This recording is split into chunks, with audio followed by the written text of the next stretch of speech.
Maréchal, qui est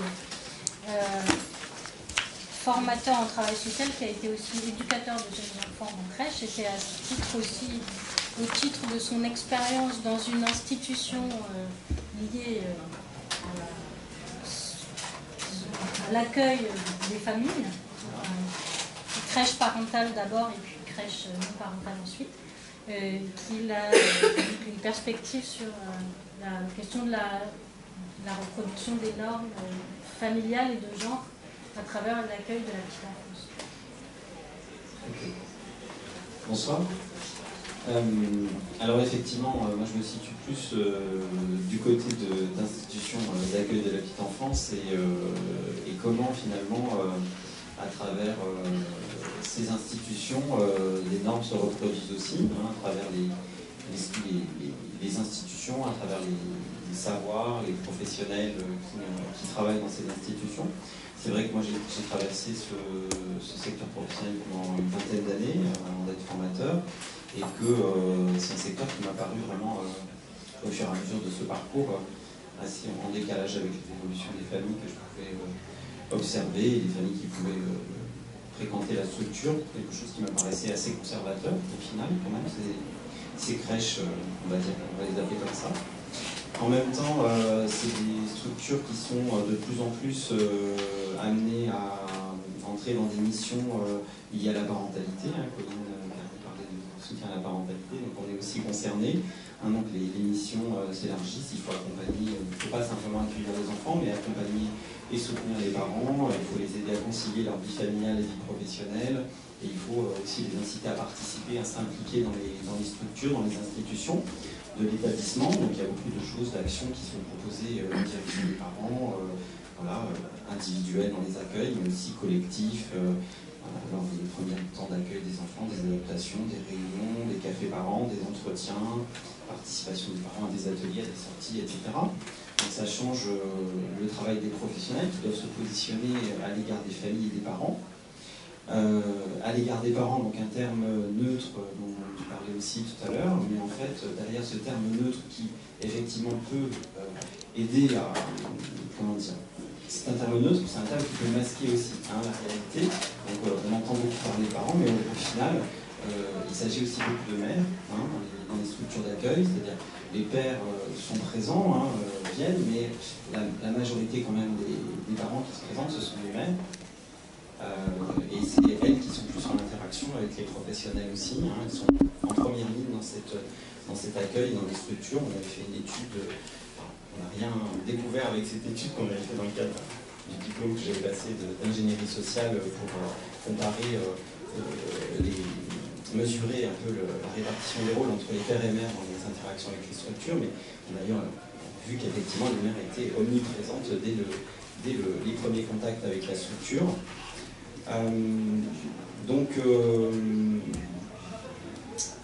Comment dire?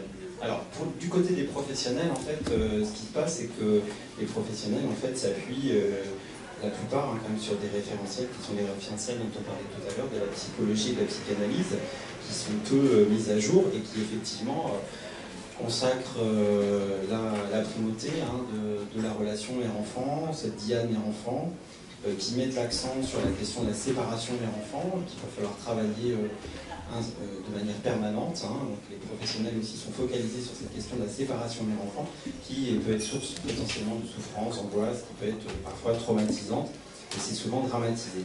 Donc tout ça construit quand même une représentation de la parentalité de manière un petit peu naturalisée, avec cette hiérarchie quand même des rôles. La mère a le premier rôle et le père éventuellement, si on le rencontre, il est quand même plutôt second et plus auxiliaire, on va dire, de la mère. Il intervient un peu plus tard, comme ce fameux tiers séparateur dont j'entends tous les jours parler. Voilà, donc c'est quand même une conception des familles très traditionnelle et très différenciée selon les sexes ou sexiste. Je ne sais pas où j'en suis.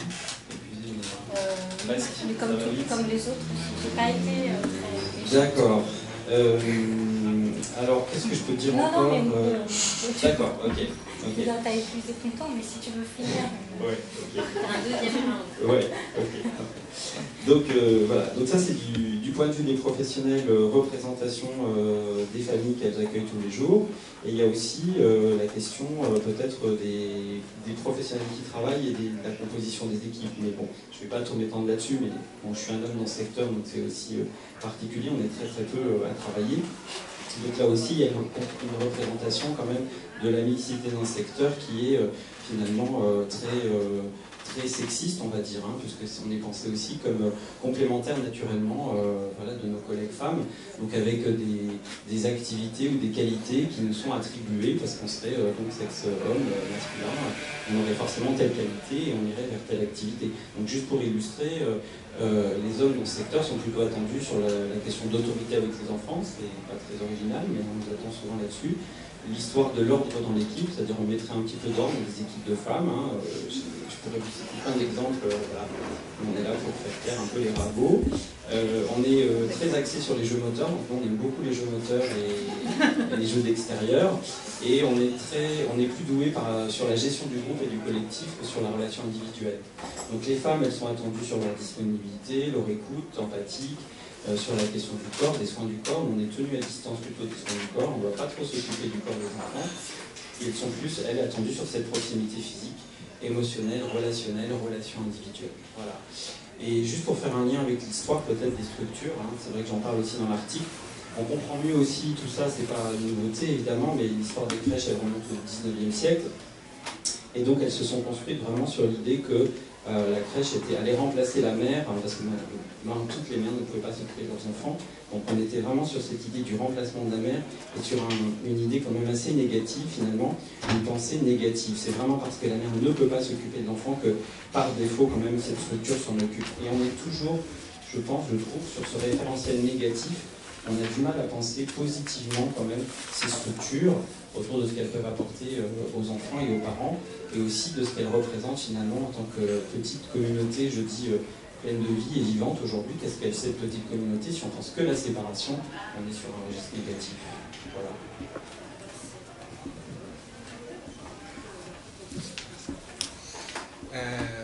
Donc on va passer une deuxième série d'interventions. Voilà, il faudra être plus court du coup. Ah, on n'est pas beaucoup plus court. On a posé une deuxième question donc, aux invités qui est peut-être un peu plus difficile que la première.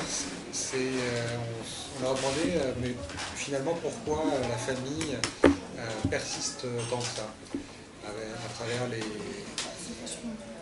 fait que l'institution familiale est sans cesse débordée par les pratiques, c'est compliqué, elle pèse, elle crée des exclusions, des inégalités, elle reproduit les rapports de domination, comme un peu dit à l'instant. Et en même temps, l'institution familiale reste majoritaire. Du coup, est-ce que c'est un simple jeu d'incitation et d'interdits institutionnels et politiques et moraux qui font que les gens se conforment à la norme? Le micro, ça sert à rien. Là, ça ne sert à rien, d'accord. Vous parlez plus près. Ok, merci. Ah, là, et ou est-ce qu'il y aurait aussi une sorte de désir plus positif, l'expression est assez malheureuse, de famille, et du coup, qu'est-ce que recouvrerait ce désir, et est-ce qu'il y aurait éventuellement même d'autres manières de satisfaire ce désir recouvert par ce désir de famille? Peut-être qu'on peut prendre dans le même ordre d'intervention. assez court. Tout le monde a dit qu'ils n'avaient rien à dire là-dessus. On a tous botté en touche. Ouais, c'est à peu près ça. Bon, quand même. Les gays, les lesbiennes étaient très nombreux à renoncer à fonder une famille quand ils découvraient leurs préférences sexuelles il y a quelques décennies. Dans le passé, ceux qui avaient envie d'avoir des enfants passaient par la case union hétérosexuelle et vivaient leur homosexualité de manière plus ou moins cachée dans une autre vie. Donc, bon, il y a une grande, je sais pas, une énorme évolution là-dessus. puisque bon, les familles homoparentales sont quasiment rentrées dans l'institution, puisque une association comme l'association des parents gays et lesbiens fait maintenant partie de l'UNAF, l'Union nationale des associations familiales. Donc bon, c'est pas, les familles homoparentales ne sont pas encore complètement dans les clous, mais presque. Hein. Après toute une période où ce qui a dominé c'était famille je vous hais, parce que bon, on rejetait une famille qui nous rejetait, qui vous rejetait, qui nous rejetait.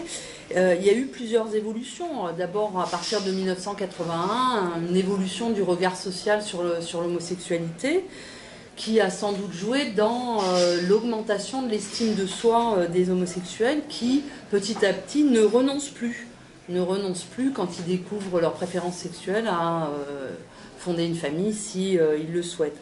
Ensuite, à peu près à la même époque, il y a eu les progrès de la médecine procréative qui ont permis de dissocier la procréation de la sexualité. Donc il y a des choses qui devenaient pensables, possibles.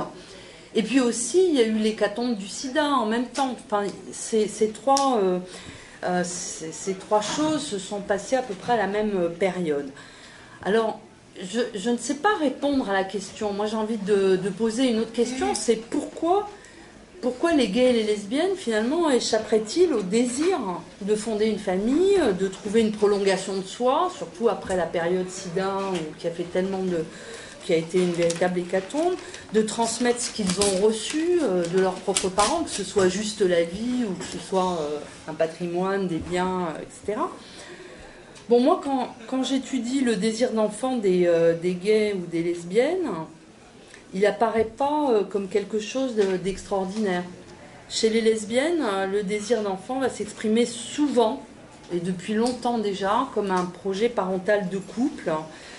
Et disons que depuis une vingtaine d'années, j'ai trouvé une évolution importante.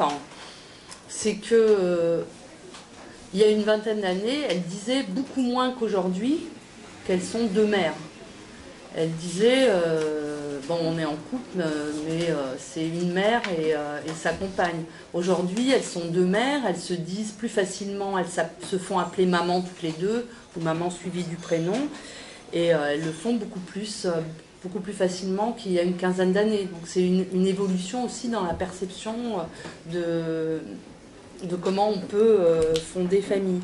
Alors chez les gays, le désir d'enfant s'exprime aussi davantage maintenant comme un projet du couple, alors qu'auparavant, et jusqu'à peut-être il y a moins d'une dizaine d'années, il s'énonçait d'abord comme un projet individuel que le conjoint accompagnait. Aujourd'hui, de plus en plus de pères gays souhaitent élever leurs enfants à temps plein et depuis le plus jeune âge, c'est-à-dire sans dépendre de la mère pour accéder à l'enfant, ce qui fait qu'ils vont se tourner, s'ils en ont les moyens, ils vont se tourner vers la gestation pour autrui. Et alors, évidemment, quand ils élèvent des enfants sans mère, ils sont confrontés aux normes majoritaires, mais bien plus que les femmes qui élèvent des enfants sans père. Oui, bah, finalement, j'avais des choses à dire. Puisque, bon, on l'a souligné tout à l'heure, la mère est omniprésente dans les soins aux enfants, notamment aux petits-enfants. Et bon, bah, pour conclure, je veux dire que s'il y a une norme qui reste bien présente à propos du désir d'enfant, c'est la norme de la conjugalité. Et on assiste depuis le mariage, enfin depuis la loi permettant le mariage aux couples de même sexe, à de nouvelles pratiques. Dans mon terrain récent, je vois apparaître des situations où les couples de femmes, une fois qu'elles ont procédé à l'adoption de l'enfant de la conjointe, elles optent pour un même nom de famille pour tout le monde. C'est-à-dire elles prennent un nom de famille pour elles deux, et les enfants vont porter le même nom. Et elles sont très heureuses de cette possibilité qui leur est nouvellement offerte. Voilà.